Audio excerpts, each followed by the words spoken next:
Hello everyone, welcome back to my channel Learn Smart Coding. In this video clip, I'm going to cover the inbuilt directives and the data bindings, one-way data binding, two-way data binding, interpolations, and what are the other easy things that you can do with Angular. And these are the building blocks for you to get started with your development. So come without delay, let's get started. So I've opened up my Visual Studio Code, the same project, and also the output to my right side, so you can see the live changes happening. What I've done is I've created a component called binding examples. This component will just show you different examples of all those bindings, directives, and all those things that you can use it in the project. Alright, so I've just created using the ng command, and that is the one that is loaded onto the right side, right? So let's start. Inside the component, if you come, you can type here the properties. So if I say title, this is a public property, and if I say equal to, and within the quotes, if I give some text, like for example, so I've named as structural directives. So this is a string pointing to a property called title, and this, if you hover on it, it will clearly tell you the title property is of type string. So this is called Typescript Inference. It is inferring based on the right side, whatever we have typed, right? Now, for a better way, what we can type always is, we can say the title is of type string, and then we can say equal to, and then followed by the data.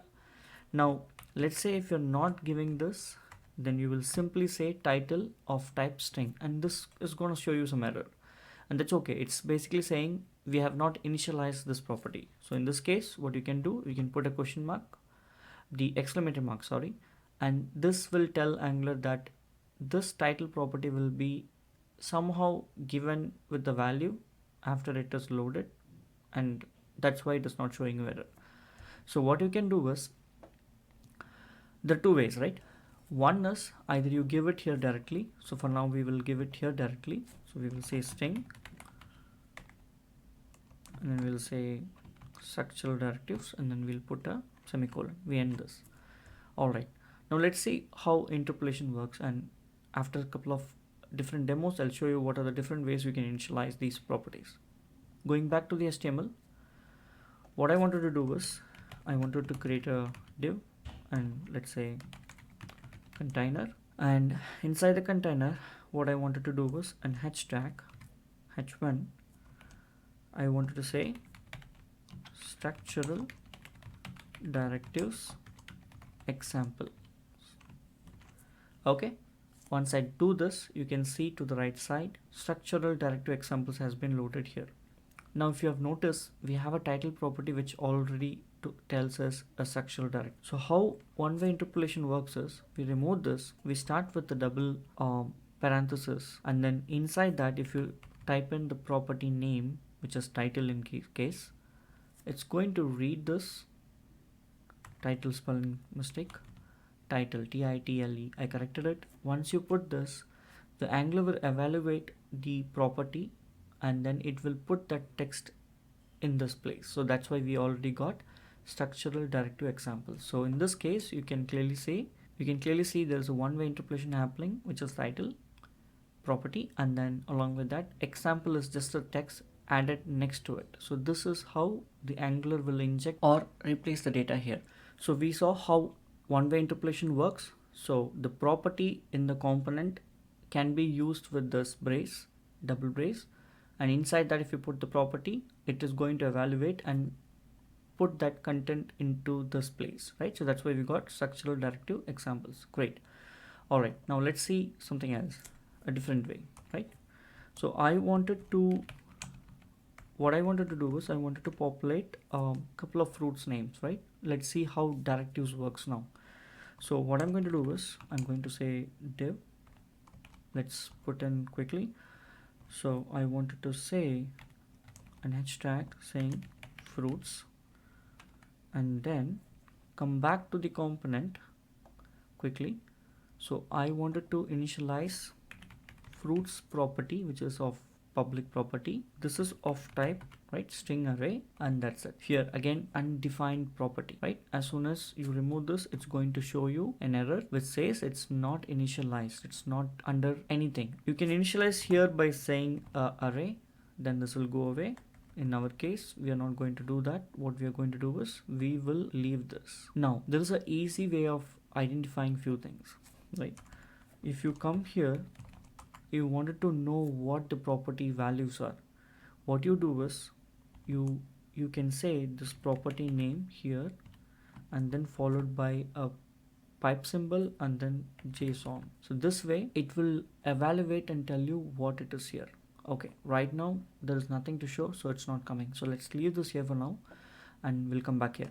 So now there are a couple of structural directives. The moment you see a star in front of a letter, that's called structural directives. That's because it is going to change the structure of the DOM. That's why they are called structural directives. Now what are the structural directives that we have? So we have ngIf and we have star ngFor. If you notice this, ng is small case and I starts with the capital letter, right? So this is important. This is all inbuilt. We also have ng switch. So now let's focus on most commonly used inbuilt directives called ngIf and ng4. As the name suggests, ngIf is nothing but it is going to evaluate some condition, and if the condition is true, it will display the content. If not, it will not display the content. And ngFor is kind of ngRepeat. ngRepeat in AngularJS, they are repeated content. Okay, so let's go through one by one.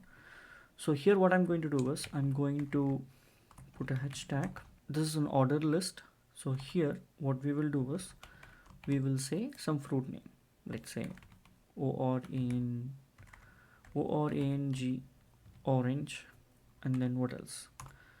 We can say banana, and we can keep saying this. You can see this content coming to the right side. So what we are going to do is the property that we have here, we have to initialize this, right? So how we can initialize this? There is something called ngOnInit. You can either initialize in the constructor or the ngOnInit. ngOnInit is the one of the lifecycle hook that we will talk about all the lifecycle hooks in the upcoming clips, but just for understanding, this is kind of a first method. I would say it's a second method that loads after the component is initialized. Okay, so all booting related stuff, right, all initialization stuffs and all, we used to put it in this place. Okay, we'll talk more about this in a couple of videos. So now what we can do is we can say this dot fruit. So in order to access the properties, you need to use a word called this and then followed by the property name. So here we are saying, so this is an array, so we're going to push some words. All right, so we have these things. Let's initialize this. We initialize this. Now our fruits should have some content here. You see this started showing up the data that we have. Why? Because as I said, to quickly see some data, you can put this in the evaluation and it will evaluate and tell you, and this is going to be evaluated in a JSON format. Great. What else we can do? So if I say dot length, it's going to show you the length of that property, fruits property, which is 4. Great. So now what we are going to do is we are going to use an inbuilt directive called ngFor. So ngFor is nothing but the tag that where you're putting this, the whole section will be repeated for the DOM. So here in this case we have 2 li, right? So if I have to display 100 fruits, I have to literally type 100 times. I don't need to do that. This can be done easily. So for this, what I have to do is I'll say star ngFor, and then what I'm saying is let fruit of fruits, meaning we're going to take each one item of the fruits array variable and put it into a fruit variable temporarily. That is what this let fruit of fruits means. Fruits is the public property that we have, and this is a temporary variable used to collect each data of that fruits property. Okay, so now instead of putting orange, what we will do is we will put an evaluation of fruit. So once we put this, we don't need this extra content. We will remove this Okay, great. So let's see how this works. It's loading. Great. So we have 5 fruits there, and this is repeated automatically, right? So this, we have only one AL. So ideally what this happening is, in order for you to understand, this whole li element is repeated 5 times because 5 fruits are there inside this fruits. That's why you got all these things 5, right? Now let's say we have not initialized this. Now how this looks, if I have not initialized, there is no content here. Let's see. You see there is no content. Let's keep commenting on this for a moment for understanding. Great. There is no content, but there is something called fruits showing up, which is not good. So what we can do is we can use another inbuilt directive called ngIf.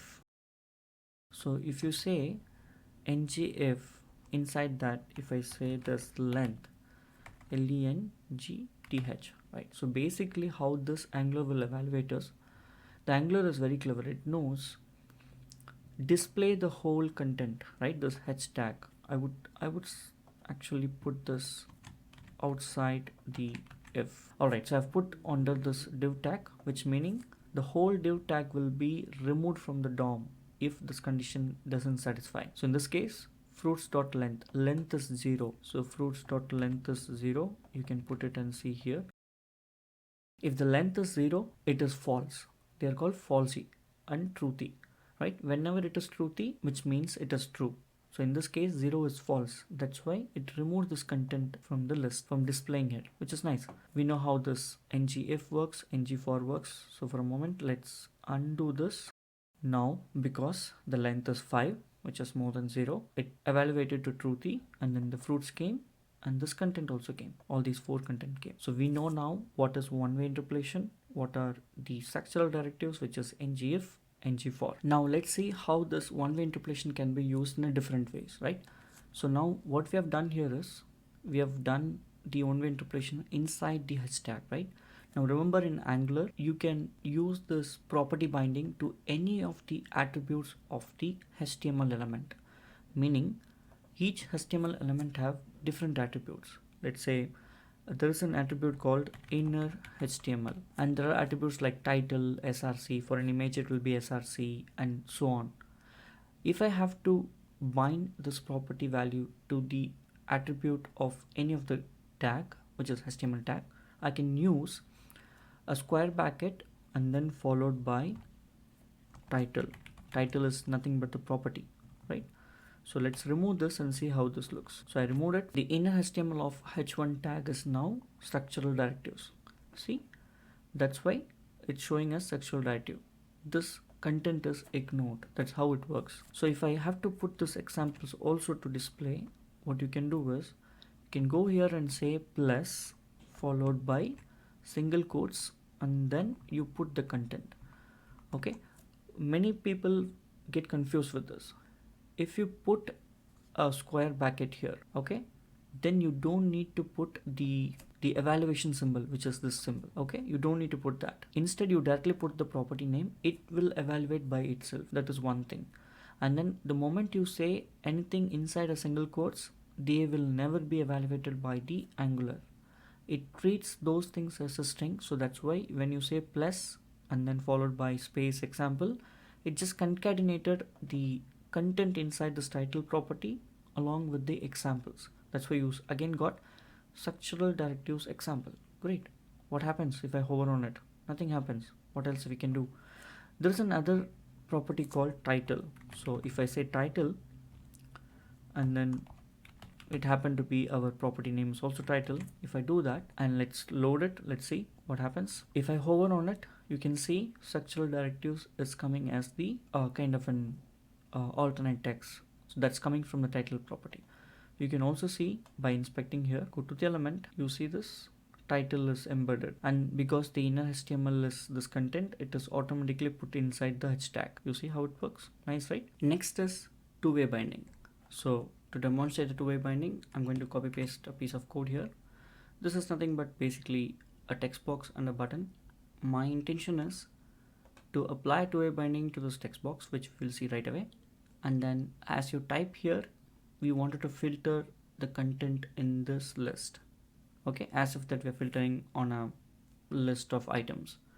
So now How two-way binding works is, it works like this. You need to have a variable, okay? So in this case, we will take a simple example of variable. So I'll come to the component and I will have a variable called search fruit, which is of type string. So now what we will do is, we will go to the HTML. Here, in order to apply a two-way binding, there's something called a ngModel. So you need to open the bracket and then parenthesis. Inside this you have to say ngModel followed by the property name. In our case it is search fruit, right? Now the search fruit property is bind to this input tag, and that's going to be a two-way binding. How do I know that? So if I come here and apply this here, you can see the live changes happening. So let's say I'm going to type here. As I type here, you can see that's also displayed on the UI. That's called two-way binding. So what is the other way of two-way binding? You can take the same text, go to this component, and if you place it here, you can see this is bound to this input as a two-way binding. So it will start coming here. You see, it started coming here, it started coming to the bottom also. And you start editing this, it will display. So that's the power of the two-way binding. Great. Now what we are going to do is, we're going to filter the content based on what you're typing in the text box. There is something called ngModelChange. So ngModelChange is a powerful event that gets triggered whenever you have an ngModel. So in this case, we need to have a data change method, which is of type string. So what I'm going to do is, I'm going to quickly go to the component and type that a function which accepts data of type string. And then once you have this, the error goes away. And here what we are going to do is, we are going to filter the text. So based on the text that you type, we're going to filter. So I'm going to copy paste the code and explain you what it is. So basically what we are going to do is, we are going to filter the fruits object. It start with the lowercase.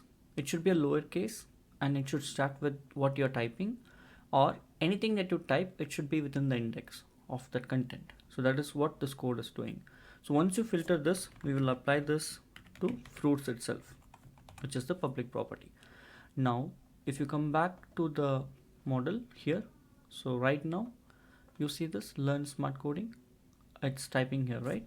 So what we will do, we will say banana. Once I say banana, our ngModelChange event fired, and it filtered literally everything from that. So only one is left. That is what it is repopulated. So if I go back and say an, it is not repopulating. So that's because once the data is filtered, we don't have anything that has been repopulated. So let's do a quick refactoring. So I'm going to cut this and say populate fruits, and then let's do this. So what this is going to do is, this is going to reset the fruits and then populate the fruits. Every time we start filtering, we will first reset the fruits and we'll filter it. So this way it is guaranteed to have the content. Alright, so you can see here what we're going to do is, we're going to filter with an. So an is an orange and banana, so it's coming. If I say banana, it's just banana. What else? See, it's filtering instantly, right? Or a is an orange and grapes. Great. So that is the power of the two-way binding and applying the filter using the ngModel. Now the last thing that we're going to see in this topic is the event binding. Event binding, before I give an example, it's basically we are going to bind something to the event on the HTML. So let's take an example of button. In this case, there's a button called add fruit. Now when you click on a button, which is a single click, there will be an event triggered.